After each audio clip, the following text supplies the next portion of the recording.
We begin with the narrative of Lindy Lewis, who grew up in a terrible environment due to both of her parents' inattention. Her trauma exacerbated over time, and she now has intermittent explosive disorder. She may erupt in wrath at the least provocation. Despite numerous failed treatments and a stint in the military to help her channel her rage, her condition did not improve. Dr. Munchin, her psychiatrist, then developed a treatment plan for her. He gave her an electric shock vest, which she uses to regulate her urges and avoid fights. Lindy goes on a date with a boy named Justin on this particular day in an attempt to live a normal life. She considers leaving at the last minute, but decides to give it a go because he appears to be a pleasant person to spend time with. During their conversation, a server repeatedly declines the food Justin requests, which irritates Lindy, but she manages to remain calm. Lindy, on the other hand, hears the waitress make fun of Justin while using the restroom. Lindy tries to use her invention, but it is unsuccessful. She can't control herself and confronts and physically assaults the waitress before exiting the restaurant without informing Justin. Lindy takes the device to Dr. Munchin the next morning and asks him to repair it. As he works on it, he asks about her previous night's date. Lindy believes the date was a failure because she once again wounded someone. Despite the fact that Dr. Munchin repairs the gadget, he emphasizes that the only long-term solution to her problem is to have a better connection with someone, and he encourages her to pursue one. Lindy goes away, saying nothing. Despite having no intention of contacting Justin again, she contacts him and asks a meeting. On their second encounter, they get along well, and she even shares her passion for photography with him. They visit Lindy's residence, and he attempts to kiss her. She is frightened, though, since she believes she will damage him as well. Justin later sees her vest but remains indifferent and spends the night with her. Lindy receives a camera from Justin the next morning. She is touched by his thoughtful present and expresses her appreciation. When asked about her medical equipment, she unwillingly reveals her issue with him. She wants him to remain longer, but he has to return to his office as an accountant. Before leaving, he offers her to lunch at his home. Lindy is thrilled with this unexpected connection and expresses it to Dr. Munchin. She assumes that because she didn't use her gadget the night before, this relationship may not require it. She spends the day taking pictures with her new camera after going to the doctor. As she prepares for supper, she receives a message from Justin, alerting her that he may be late. When she contacts Detective Vickers, he informs her that Justin has been murdered. Lindy rushes to the police station, where Vickers and Detective Nean tell her that her boyfriend's lifeless body was located in a skip. She believes they are not paying enough attention to the situation and chooses to investigate on her own. She attends Justin's funeral, lamenting his loss and recalling their brief relationship. She visits Dr. Munchin again, this time unable to control her emotions, and he prescribes sedatives to help her relax. When she wakes up, she informs him about Justin and her suspicions that Barry, his only customer, was implicated in the murder. Dr. Munchin tries to encourage her to let the police handle it, but Lindy is determined to take matters into her own hands. Despite his attempts to dissuade her, Lindy continues with her plan and exits the facility after delivering a threat. Despite his concerns that she will injure someone, she contacts Detective Vickers and requests that he come to her home. She sneaks into the building as he exits, taking Justin's belongings from the evidence room. She takes Justin's address from his wallet and goes to his apartment to seek for clues. Vickers phones her while she is seeking to express his dissatisfaction with her actions. He informs her that his partner intends to arrest her, but he gives her another chance, stating that 9 is on her way. Lindy hurries out of the apartment and runs into Neen at the door. Neen charges her with murder and intends to take her to the police station. Because Vickers is still on the phone, Lindy shares it with 9 and flees after assaulting her. She grabs Justin's McLaren and speeds out of the parking lot. Lindy is able to depart after Neen and Vickers get into an accident. The following morning, she visits a cell phone store and begs the manager to connect her with a hacker. Lindy begs that he break into Justin's phone, and the manager brings them to Andy. Andy wonders if her lover was a drug dealer when conducting a check, because he deleted all information from the phone. Lindy reveals that he was just an accountant. The last 6 calls Justin got were all from a weapons dealer named Barry Crisari, whom Lindy thinks to be Justin's lone client, despite the fact that he had not identified his occupation. Lindy thanks Andy before leaving her with the car key, determined to pursue Barry.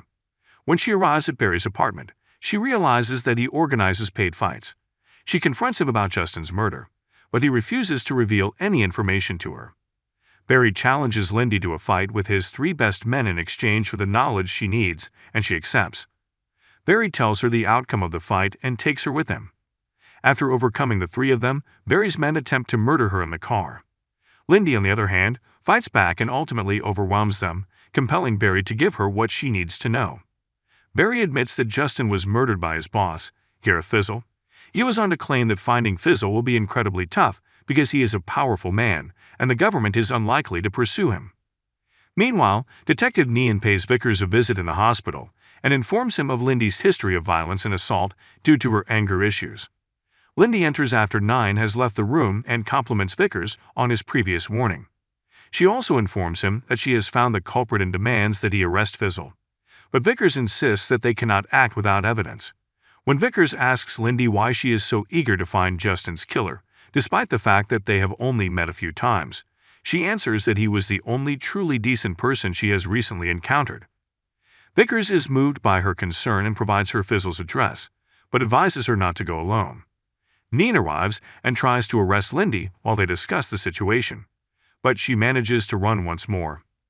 She arrives at Fizzle's office building where Delroy, his security guard, offers to accompany her to his office before knocking her down in the lift. He questions her about the aim of her search for Fizzle. She informs him that she is looking for Justin's killer, but is not a member of his family. Delroy, on the other hand, tries to spare her but grabs her vest and forces her out of the building. Lindy frequently misses her vest in the car and encourages the driver to stop, but when he refuses, she smacks him, resulting in an accident. She escapes the automobile and departs the scene. After recounting her adventures, she approaches Dr. Munchin again and requests that he create another device. She returns to her flat later, only to discover that someone has broken in. She enters through the window and discovers that Fizzle's men have set a booby trap that would murder her in an explosion. She takes the device with her after disarming it and places another explosive in the flat to stage her death. As she walks out of the building, she encounters Vickers, who wishes to arrest her for her own safety, but is distracted as her flat explodes, allowing her to disappear once more. Vickers calls and tries to talk her out of going after Fizzle, telling her to let the authorities handle it. Lindy, on the other hand, believes they will not arrest him and dismisses his concerns, moving forward with her plan. She makes it to Fizzle's office building but is captured again by Delroy. Delroy leads her to Fizzle, who confesses to murdering Justin and numerous other innocent people. Lindy is battling to control her wrath. Delroy knocks her unconscious with a blow to the head. When she awakens, she is chained to a chair. Lindy escapes and fights Delroy, compelling him to reveal the location of Fizzle's secret office. She is accosted by other guards, and a fight ensues. Lindy arrives at the business after beating the security guards, only to find that Fizzle has already been slain. Justin enters the room before she can process what has happened. Lindy couldn't believe her eyes after seeing his burial. Justin explains that he is a CIA operative who used her to contact Fizzle since they did not want to become involved directly. He explains that Dr. Munchin recommended her because he works for them and the research is sponsored. Justin tortures her with electric shocks, but the apparatus no longer works because she has developed resistance to them. Lindy retaliates by tossing her luggage at him before departing the premises. A bomb explodes, killing Justin, who does not understand her intentions. Lindy confronts Dr. Munchin after departing the building, accusing him of using her for his own gain. He apologizes and claims he was unaware of Justin's plans. Vickers and Nyan arrive to see Lindy pinning Dr. Munchin to the wall while they argue. They initially believe she is attempting to murder him and shoot herself in the leg, but they quickly realize she is handcuffing him in order to hand him over for arrest. Vickers admires her determination after transporting her to the hospital, and they both aid her in concealing her identity. They return her device, which was confiscated in the ambulance. Vickers invites Lindy out, and she agrees to think about it. Lindy returns to her previous flat to collect her belongings after recovering from her injuries and being released from the hospital.